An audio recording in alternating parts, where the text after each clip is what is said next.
Hello student, this is Aishwarya Sharma. हम पढ़ रहे हैं क्लास 7th का विषय गणित यानी कि मैथ्स। तो हमारा टॉपिक चल रहा है रेखा और कोण। उसमें हमने लास्ट क्लास में कुछ अभ्यास प्रश्न करे थे। आज हम देखेंगे रेखा युग्म और उसका कॉन्सेप्ट। देखिए क्या क्या देखेंगे आज हम। रेखा युग्म देखेंगे और हम क्या देखेंगे रेखा युग्म में, हम देखेंगे तिर्यक रेखा और प्रतिच्छेद रेखा हम यहाँ देखेंगे और कुछ आकृतियों के माध्यम से देखेंगे क्वेश्चन। समांतर रेखाओं की तिर्यक छेदी रेखाएं हम देखेंगे। फिर हम समांतर रेखाओं की जांच करेंगे कि क्या सच में समांतर रेखाएं हैं या नहीं हैं। फिर हम देखेंगे ध्यान रखने योग्य तथ्य। ठीक है, तो ये सब आज हम देखेंगे। तो आइए चलते हैं अपने टॉपिक की तरफ। रेखा युग्म। तो रेखा युग्म में हमारा क्या दिया हुआ है, ये रेखा युग्म है ना। तो रेखा युग्म क्या होता है? रेखा युग्म दो सरल रेखाओं का समूह रेखा युग्म कहलाता है। क्या कहलाता है? रेखा युग्म क्या कहलाता है? दो सरल रेखाओं का समूह रेखा युग्म कहलाता है। प्रतिच्छेदी रेखाएं क्या होती हैं? अब इसमें प्रतिच्छेदी रेखाएं, दो रेखाएं L और M प्रतिच्छेद करती हैं। इनमें एक बिंदु उभयनिष्ठ है, तो यह उभयनिष्ठ बिंदु उनका प्रतिच्छेद बिंदु कहलाता है। देखो अब मैं यहाँ एक रेखा बनाती हूँ। ठीक है, ये रेखा हो गई हमारी, इसे हमने नाम दिया L। और दूसरी एक रेखा ये हो गई, इसे हमने क्या नाम दिया? इसे हमने नाम दिया M। तो अब ये L और M प्रतिच्छेद कर रही है। प्रतिच्छेद कर रही है मतलब काट रही है किसी एक बिंदु पर। ये बिंदु इनका उभयनिष्ठ हुआ ना, कॉमन पॉइंट। क्या हुआ इनका? ये कॉमन पॉइंट। इसे हमने क्या नाम दिया? इसे हमने नाम दे दिया O। क्या नाम दिया? O। तो ये उभयनिष्ठ बिंदु इनका प्रतिच्छेद बिंदु कहलाता है। अब क्या है? तिर्यक छेदी रेखाएं, ऐसी दो रेखाएं जो दो अथवा अधिक रेखाओं को विभिन्न बिंदुओं पर प्रतिच्छेद करती हैं। ऐसी रेखा, एक ऐसी रेखा जो दो या अधिक रेखाओं को, ये ध्यान रखना है आपको। यहाँ तो दो ही थी, यहाँ पे दो भी हो सकती हैं और अधिक भी हो सकती हैं, को भिन्न बिंदुओं पर प्रतिच्छेद करती हैं, तिर्यक छेदी रेखाएं कहलाती हैं। ठीक है, यहाँ पे कितनी थी खाली रेखाएं? यहाँ पे दो थी, पर यहाँ दो या दो से ज़्यादा हो सकती हैं। अब देखो क्या है प्रतिच्छेद रेखा। अब हम यहाँ देखते हैं, स्टैंड पर रखा हुआ श्यामपट्ट, रेखाखंडों द्वारा निर्मित अक्षर Y, ये रहा Y, और एक खिड़की का जालीदार दरवाजा, इन सभी में उभयनिष्ठ क्या है? ये प्रतिच्छेद रेखाओं के उदाहरण हैं। दो रेखाएं L और M प्रतिच्छेद करती हैं और उनमें एक बिंदु उभयनिष्ठ है। यह उभयनिष्ठ बिंदु उनका प्रतिच्छेद बिंदु कहलाता है। अब देखो एक रेखा ये रही, एक रेखा ये रही, ये इस पर प्रतिच्छेद कर रही है। अब देखो यहाँ पे बहुत सारी रेखाएं जो एक दूसरे पर प्रतिच्छेद कर रही हैं। ये रही बहुत सारी रेखाएं कर रही हैं ना, ये रेखाएं एक दूसरे पर प्रतिच्छेद, तो ये प्रतिच्छेद हो गया। अब देखो यहाँ भी कुछ ना कुछ ये रेखाएं प्रतिच्छेद कर रही हैं। जैसे एक रेखा ये आ रही है, एक रेखा पीछे से इनके ये जा रही है, तो ये आपस में प्रतिच्छेद कर रही हैं। अब जैसे ये स्टैंड है, ये आपस में प्रतिच्छेद कर रही हैं, तो इन्हें हम कहते हैं प्रतिच्छेदी रेखाएं। अब हमारा क्या है? तिर्यक छेदी रेखाएं। शायद आपने दो अथवा अधिक सड़कों को पार करते हुए एक सड़क देखी होगी।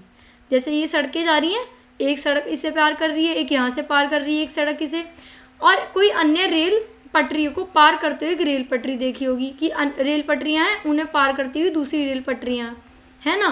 तो इनमें तिर्यक छेदी रेखा है यानी कि ट्रांसवर्सल का अनुभव प्राप्त होता है। तो देखो जैसे ये है, ये तीन चीज़ें, इसको ये ऐसे करके बंद कर रहा है।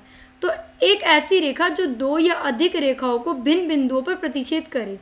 एक ऐसी रेखा जो दो, एक रेखा है ना ये दो या अधिक रेखाओं को, यदि दो या अधिक रेखाओं को भिन्न बिंदुओं पर, एक बिंदु ये रहा और एक बिंदु ये रहा, को प्रतिच्छेद करती है, तिर्यक छेदी रेखाएं कहलाती हैं।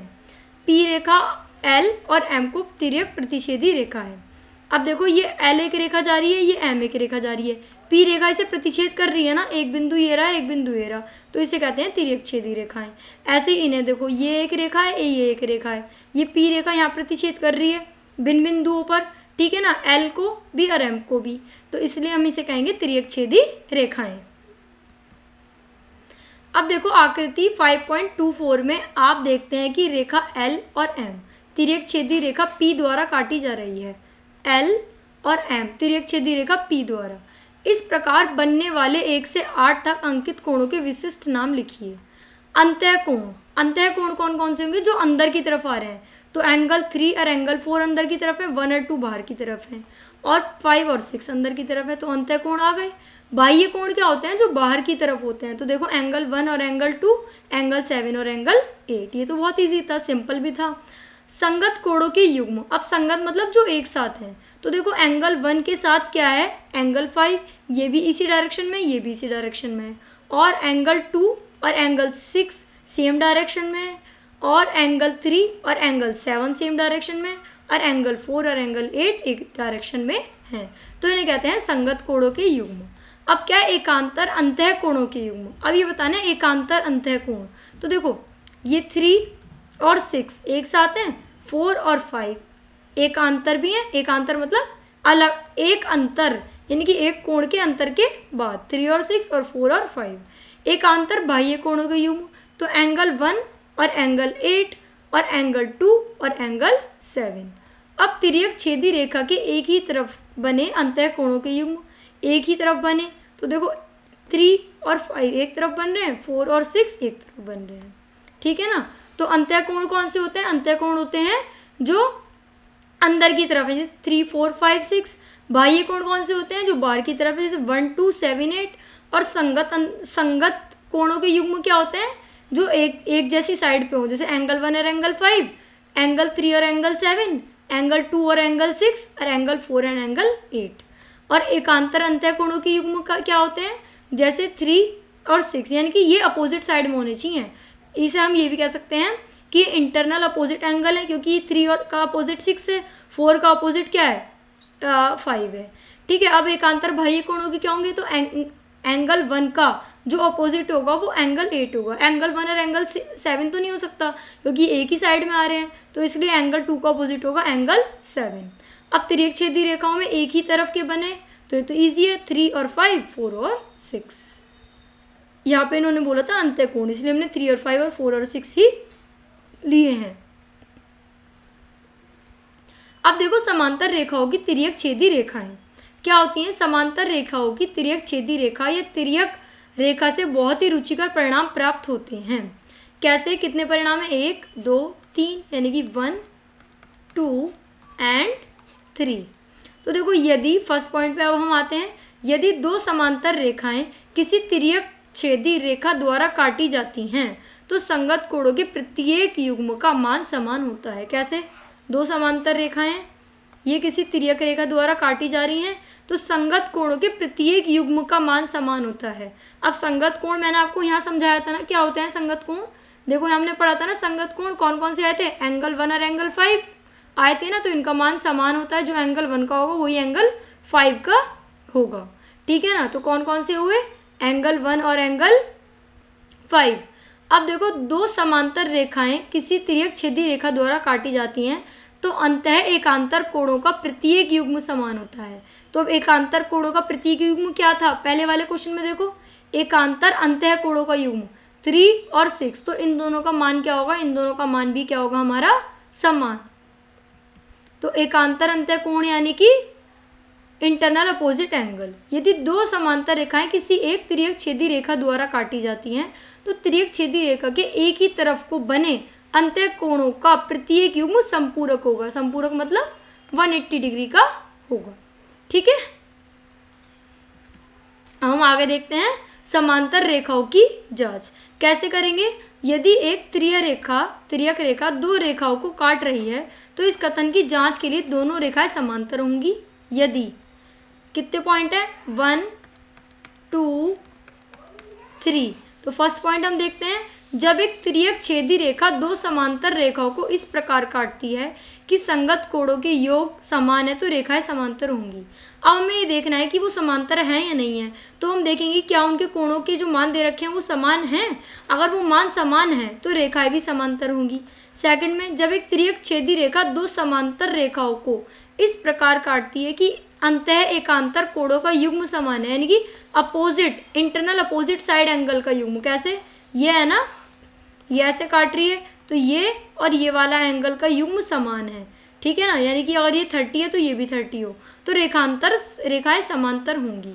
जब एक तिर्यक छेदी रेखा दो रेखाओं को इस प्रकार काटती है कि तिर्यक छेदी रेखाओं के एक ही तरफ बने अंतः कोण, एक ही तरफ यानी कि ये वाला और ये वाला का युग्म संपूरक है तो रेखाएं क्या होंगी, समांतर होंगी। क्या होंगी, समांतर होंगी। अब क्या है, ध्यान रखने वाले तथ्य यानी कि इंपॉर्टेंट पॉइंट। कितने पॉइंट है, 1 2 3 एंड 4। तो देखो जब दो रेखाएं एक दूसरे से मिलती हैं तो हम कह सकते हैं ये रेखाएं प्रतिच्छेद करती हैं। यहाँ पे हम बना देते हैं, ये रहा। तो एक रेखा, एक ये रेखा ये हो गई, ये रही, एक को नाम दिया L, एक को नाम दिया M। अब देखो ये इस बिंदु पर मिल रही हैं तो ये है कॉमन पॉइंट, कॉमन पॉइंट, इसे हम नाम दे देंगे O। तो इसे हम प्रतिच्छेद बिंदु भी कहेंगे। तो ये रेखाएं प्रतिच्छेद करती हैं, यानी कि क्या करती हैं, प्रतिच्छेद का मतलब क्या होता है, जब एक दूसरे को काटती हैं। मिलान बिंदु यानी कि ये वाला बिंदु जो है प्रतिच्छेद बिंदु कहलाता है, यानी कि O जो है इंटरसेक्टिंग पॉइंट ये इसका कहलाएगा। अब देखो ऐसी रेखाएं जिन्हें कितना भी बढ़ाया जाए आपस में नहीं मिलती, समांतर रेखाएं कहलाती हैं। अब ये एक रेखा जा रही है और यहाँ एक रेखा ये जा रही है। अब इसे आप कितना भी बढ़ा लो और इसे भी कितना ही बढ़ा लो, पर ये आपस में कभी नहीं मिलेंगी। तो ऐसी रेखाओं को समांतर रेखाएं कहते हैं। समांतर रेखाओं को सबसे अच्छा एग्जाम्पल है, क्या एग्जाम्पल है, मैंने आपको बताया था रेलवे ट्रैक, ठीक है ना, ये इसका सबसे बेस्ट एग्जाम्पल है। जब दो रेखाएं प्रतिच्छेद करती हैं, क्या करती हैं, प्रतिच्छेद, तो सामान्यतः अक्षर x की भांति दिखाई देती हैं। दिखाई दे रही हैं, देखो ये x की तरह बन रहा है। तो हमें सम्मुख कोणों के दो युग्म प्राप्त होते हैं। क्या प्राप्त होते हैं, सम्मुख कोणों के दो युग्म। इन शीर्षाभिमुख कोण कहा जाता है, इनका माप समान होता है। देखो ये है और ये है, तो अगर मैंने नाम दूं A और यहाँ पे इसे कंप्लीट कर देती हूँ E से, तो हम कह सकते हैं एंगल AOL किसके इक्वल होगा, EOM के। किसके इक्वल होगा, एंगल EOM के, ये वाला इसके इक्वल होगा। और क्या कह सकते हैं, हम कह सकते हैं AOE, ये किसके इक्वल होगा, AOE, वो इक्वल होगा एंगल LOM के। यानी कि ये 30 है तो ये भी 30 होगा, ये 150 है तो ये भी 150 होगा। तो ये आपको समझ आया कि इनके माप क्या होते हैं, हमेशा समान होते हैं। अब देखो थर्ड पॉइंट, दो अथवा अधिक रेखाओं को विभिन्न बिंदुओं पर प्रतिच्छेद करने वाली रेखा तिर्यक छेदी रेखा कहलाती है। अब एक रेखा है, ये रेखा बनाई हमने, एक ये बनाई।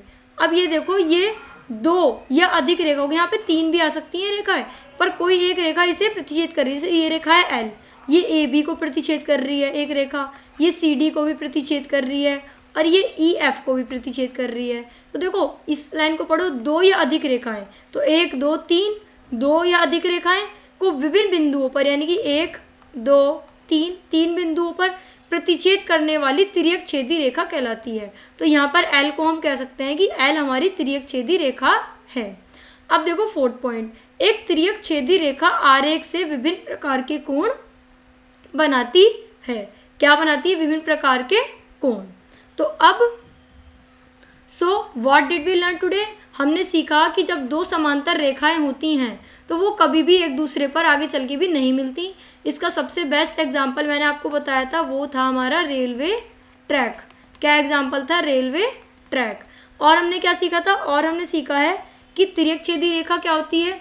ये या पहले हम बात करते हैं प्रतिच्छेद रेखा की। तो ये एक कोण और ये एक कोण बना रही है, तो ये हो गई प्रतिच्छेद रेखाएं। ये क्या हो गई हमारी प्रतिच्छेद रेखाएं, ठीक है। तो अब इनका पॉइंट जो होता है वो होता है प्रतिच्छेदी बिंदु, इसे हम इंटरसेक्टिंग पॉइंट भी कहते हैं। अब देखो जब दो रेखाएं हों और कोई रेखा उन्हें अलग अलग बिंदुओं पर प्रतिच्छेद करती है तो उसे हम कहते हैं तिर्यक छेदी रेखा। क्या कहते हैं, तिर्यक छेदी। अब देखो ये वाला एंगल और ये वाला एंगल क्या होगा, इन दोनों की वैल्यू होगी समान और इसकी वैल्यू होगी समान। अब एकांतर अंतःकोण क्या होंगे, ये है और ये है। एकांतर अगर मैं इसे 1 मानूं और इसे 2 मानूं तो हम कह सकते हैं एंगल 1 और एंगल 2 की वैल्यू क्या होगी, समान। क्या होगी, एंगल 1 और एंगल 2 की वैल्यू समान। और हम क्या कह सकते हैं, एकांतर अंतःकोण और कौन से होंगे, अगर इसे मैं 3 मान लूँ और इसे मैं 4 मान लूँ तो देखो एंगल 3 और एंगल 4 इनकी वैल्यू भी क्या होगी, समान। और कौन कौन से होते हैं, जैसे ये वाला एंगल, और बाह्य कोणों की बात करूँ तो ये एंगल और ये एंगल बाह्य एकांतर हो गए, ये एंगल और ये एंगल बाह्य एकांतर हो गए। तो एक बार हम अपना वाला क्वेश्चन रिकॉल कर लेते हैं जो सबसे इम्पोर्टेंट था आज हमारा, और उससे आपको बहुत सारी बातें सीखने को मिलेंगी। तो देखो कौन सा था ये, रिकॉल करा रही हूँ मैं एक बार। अंतःकोण है ना, तो अंतःकोण में क्या आया, 3, 4, 5, 6 ये क्या होते हैं? अंत्यकोण होते हैं। कौन कौन से होते हैं? एक बार मैं इन्हें साफ सा ड्रॉ कर देती हूँ, L और M, ये आ गया ना। तो ये क्या है हमारा? 3, 4, 5 और 6। तो ये हमारे क्या होंगे? ये हो गए हमारे अंत्यकोण। अगर बाह्य कोण की बात करूँ तो 1, 2, 7 और 8, 1, 2, 7, 8 क्या हो गए? ये हमारे हो गए बाह्य कोण। संगत कोणों के युग्म की बात करें तो एंगल 1 और एंगल 5 संगत युग्म है, 2 और 6 संगत युग्म है, 3 और 7 और 4 और 8। और एकांतर अंत्यकोण ये भी है, मैंने आपको बताया था कि 3 और 6 और क्या हो जाएंगे एकांतर अंत्यकोणों में? 4 और 5। और एकांतर बाह्य कोणों के युग्म की बात करें तो एंगल 1 और एंगल 8 और एंगल 2 और एंगल 1 और एंगल 8 और एंगल 2 और एंगल 7। और तिर्यक छेदी रेखाओं के एक ही तरफ के अंत्यकोणों के युग्म 3 और 5, 3 और 5 और 4 और 6। और हमने क्या देखा था? और हमने इस क्लास में देखा था तिर्यक छेदी रेखाओं के एग्जाम्पल देखे थे कुछ। एक हमने देखा था तिर्यक छेदी रेखाएं, और हमने देखा था रेखा युग्म। रेखा युग्म के दो पार्ट थे, प्रतिच्छेद और तिर्यक छेदी। प्रतिच्छेद मैंने आपको बता ही दिया है, रेखा युग्म दो सरल रेखाओं का समूह है। इन दोनों में अंतर क्या है? इन दोनों में अंतर यह है कि यहाँ तो होती हैं खाली दो रेखाएं। क्या होती हैं? दो रेखाएं। और यहाँ क्या होती हैं? यहाँ दो भी हो सकती हैं और उससे ज़्यादा भी हो सकती हैं, और उसे कोई एक रेखा काटती है। तो आज हमने ये सब पढ़ा, प्रतिच्छेद रेखाएं, तिर्यक छेदी रेखाएं, अंत्यकोण, बाह्य कोण और समांतर रेखाओं की जांच करनी हमने सीखी। ध्यान रखने योग्य तथ्य पढ़े। तो हम मिलते हैं नेक्स्ट क्लास में, तब तक के लिए थैंक यू।